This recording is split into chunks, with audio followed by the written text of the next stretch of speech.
તો અમદાવાદ શહેરમાં વહેલી સવારથી જ ધોધમાર વરસાદ ખાબકી રહ્યો છે અને ધોધમાર વરસાદથી અત્યારે અમદાવાદની સ્થિતિ વણસી ગઈ છે। અમદાવાદમાં જ્યાં જુઓ ત્યાં અમદાવાદમાં અનરાધાર વરસાદ પડ્યો। સવારથી લઈને બપોર સુધી જો છેલ્લા 2 કલાકની જો આપણે વાત કરવામાં આવે તો 4 થી 4.5 ઇંચ વરસાદ પડ્યો। ખાસ કરીને પશ્ચિમ વિસ્તારમાં વરસાદ પડ્યો, જેને લઈને જબરજસ્ત પાણી દરેક એરિયામાં ભરાયા છે। જો કે હવે પાણી ધીરે ધીરે ઓછા થાય છે, પણ હવામાન વિભાગની માનીએ તો આગામી 48 કલાક ખૂબ વરસાદ પડવાનો છે। એમાં બી 24 કલાક અમદાવાદ માટે ભારે છે। બની શકે કે શાળાઓમાં રજા બી અપાઈ દેવામાં આવે છે। અમદાવાદમાં 9 અંડરપાસ બંધ કરાયા હતા સવારે, એમાંથી 3 અત્યારે હાલ ખોલવામાં આવ્યા છે। એના સિવાય આપ જુઓ તો લગભગ 15 જેટલા રોડ એએમસીએ એડવાઇઝરી ઘોષિત કરી અને પછી ત્યાં એને બંધ કરવામાં આવ્યા છે। અત્યારે આપ ચારે બાજુ આ પરિસ્થિતિ આપ જોઈ શકો છો। વાહન વ્યવહાર ખોરવાયો છે, જગ્યા જગ્યા ટ્રાફિક જામ થયેલા છે। એનું એક જ કારણ છે કે બહુ જ ઓછા સમયમાં વધારે વરસાદ પડવાના કારણે જે પાણીનો નિકાલ છે એ નથી થયો। આપ ચારે બાજુ જોઈ શકો છો, તળાવ જેવી પરિસ્થિતિ અત્યારે આ જોઈ શકો છો। ઘણા બધા લોકો ખૂબ પેદલ ચાલીને આવી। ભાઈ, ક્યાંથી ચાલીને આવી રહ્યા છો?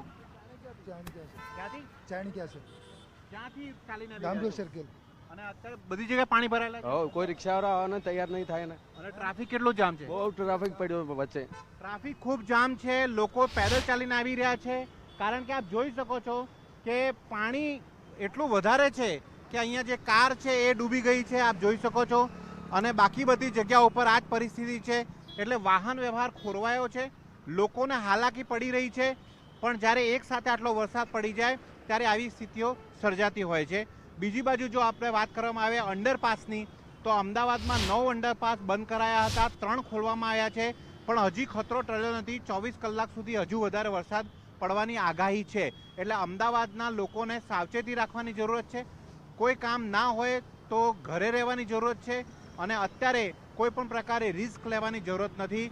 જે લોકો અહીંયા દૂર દૂરથી આવી રહ્યા છે એ હવે ધીરે ધીરે એમની ગાડીઓ અહીંયા પસાર કરવાની કોશિશ કરી રહ્યા છે, પણ જે પરિસ્થિતિ છે એ થોડી ગંભીર છે, કારણ કે વરસાદ અત્યારે થમી ગયો છે છતાંય પાણી ઓસરી નથી રહ્યા। અને જે રીતે હવામાન વિભાગની આગાહી છે એ રીતે જો આપણે વાત કરવામાં આવે તો ફરી પાણી ભરાઈ શકે છે।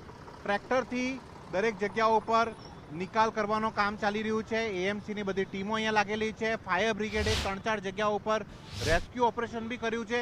ખાસ કરીને વાત કરવામાં આવે તો વેજલપુર, વાસણા, થલતેજના ઘણા બધા એરિયા છે, એ બોપલ, આંબલી રોડ, અહીંયા સૌથી વધારે પાણી ભરાયા છે। અને એ જે પાણી ભરાયા છે ત્યાં બધી જ રીતે રોડ બંધ કરવામાં આવ્યા છે, ત્યાં રેસ્ક્યુ ઓપરેશન બી થયા છે। જે છોકરાઓ શાળામાં ગયા હતા એમની બસ બંધ પડી હોય ત્યાં બી ફાયર બ્રિગેડે કામ કરી અને એમને બહાર પાડ્યા છે। તો અત્યારે આ પરિસ્થિતિ અમદાવાદના લગભગ દરેક જગ્યા ઉપર આ જ પરિસ્થિતિ છે। ઘંટોના ટ્રાફિક જામ છે, લોકો નીકળી નથી શકી રહ્યા, પણ છતાંય લોકો ટ્રાય કરી રહ્યા છે આપણા ઘરે કે આપણા ઓફિસ કે સુરક્ષિત સ્થાને પહોંચી જવાની।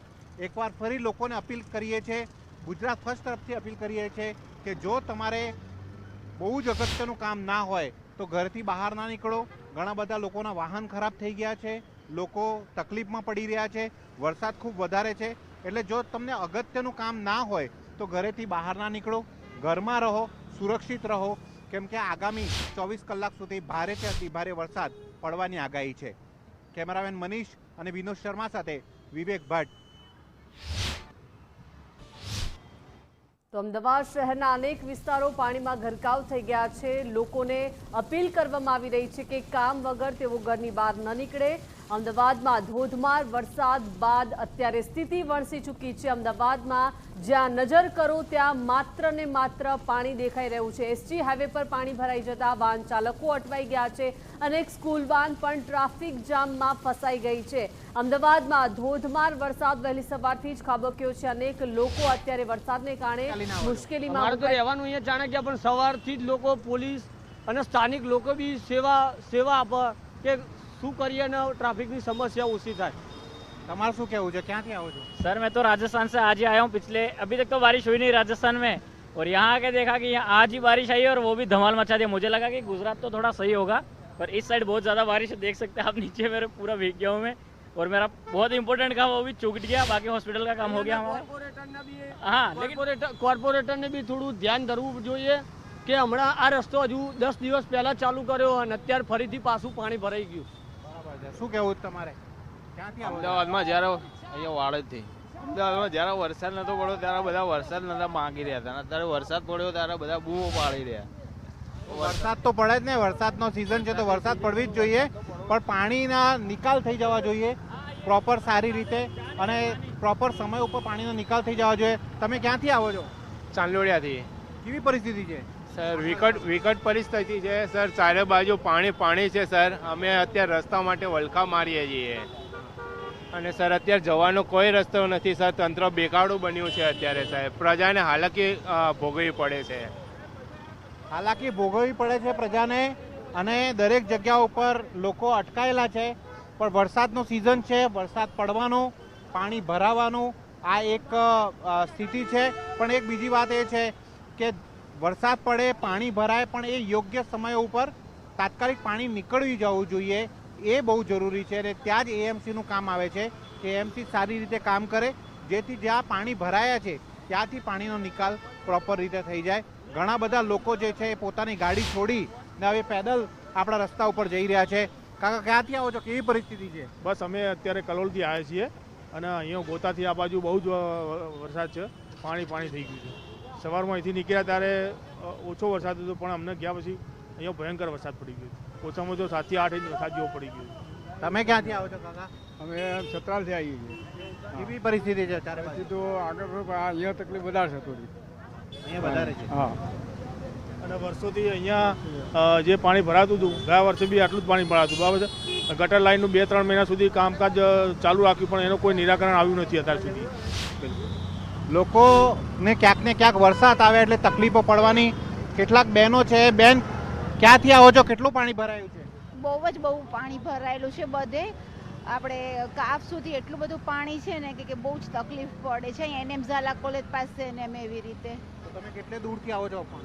હું આપણે અમૃતા સ્કૂલ પાસેથી આવું છું, ઘાટલોડિયાથી. હવે છોકરાઓને રજા આપી દીધી છે કે હજુ ચાલુ જ છે સ્કૂલો? ના એટલે ત્યાંની તો જે સવારની મોર્નિંગ સ્કૂલ છે એ છૂટી ગઈ છે. બપોરના તો હજી મને ખ્યાલ નથી એમ કે. એટલે છોકરાઓને તકલીફ પડી રહી છે. મારા ખ્યાલથી હવે આ છેલ્લા 24 કલાકમાં જે આગાહી છે એ આગાહીને લઈને શાળાઓમાં જે છે એ ક્યાંક ને ક્યાંક રજા ઘોષિત કરી દેવી જોઈએ. કારણ કે અત્યારે જ એક ન્યૂઝ આવ્યા છે વેજલપુરના પાસે, ત્યાં 2 સ્કૂલની બસો ફસાઈ હતી, છોકરાઓને રેસ્ક્યુ કરાયા છે, બધા સુરક્ષિત છે. પણ આવી પરિસ્થિતિ ફરી ના સર્જાય એના માટે ક્યાંથી આવો છો ભાઈ? કેવી પરિસ્થિતિ છે? પરિસ્થિતિ બહુ ખરાબ સાહેબ, બહુ પરિસ્થિતિ ખરાબ સર. અત્યારે આવા લોકાધાર જવું તો પરિસ્થિતિ બહુ ખરાબ. પાણી બહુ ભરાઈ ગયા. ગાડીઓ તો બધી બંધ પડી ગઈ. બંધ પડી જાય. ગાડી આ બીજું મગાવી, બાઇક બંધ થઈ ગયું, એક્ટિવા મગાવી. એટલે લોકોને તકલીફ છે, એ વાત સાચી છે. ગાડીઓ બંધ થઈ રહ્યા છે. ટ્રાફિક જામ સૌથી અગત્યની વસ્તુ છે. પોલીસની જો આપણે વાત કરવામાં આવે તો પોલીસ દરેક જગ્યા ઉપર 4 ચોબંધ ઇસ્તમામ કરીને બેઠી છે. દરેક જગ્યા ઉપર જ્યાં ખાડા છે અથવા કે કોઈ કામ ચાલતું હોય એ જગ્યાના રોડ છે એ બંધ કરી દેવામાં આવ્યા છે. અને જે જગ્યા ઉપર ખૂબ પાણી ભરાઈ ગયા છે અથવા તો જ્યાં ભૂવા પડવાની શક્યતા છે એવા રોડ, લગભગ 15 જેટલા રોડ આખા અમદાવાદમાં તકેદારીના ભાગરૂપે એને બંધ કરી દેવામાં આવ્યા છે. તો લોકોને બી એ જ એક અપીલ છે કે કોઈ પણ પ્રકારની રિસ્ક ના લે. જ્યાં રોડ બંધ હોય ત્યાં જવાની જરૂરત નથી અને જે જગ્યા ઉપરની અંડરપાસ છે ખાસ કરીને એ બંધ રાખ્યા છે ત્યાં બી જવાની જરૂરત નથી. કોઈ એવી રિસ્ક ના લેતા જેમાં જીવ જોખમે પડે. આ આખો રોડ આપ જોઈ શકો છો, ચારે બાજુ જે છે એ ફૂલ પાણી ભરાયેલું છે. પણ લોકો અત્યારે આપણે એમના ઘરે જવા માટે તૈયાર થઈ રહ્યા છે કારણ કે હજી 24 કલાક જે છે એ જબરદસ્ત વરસાદ હજુ પડવાનો છે.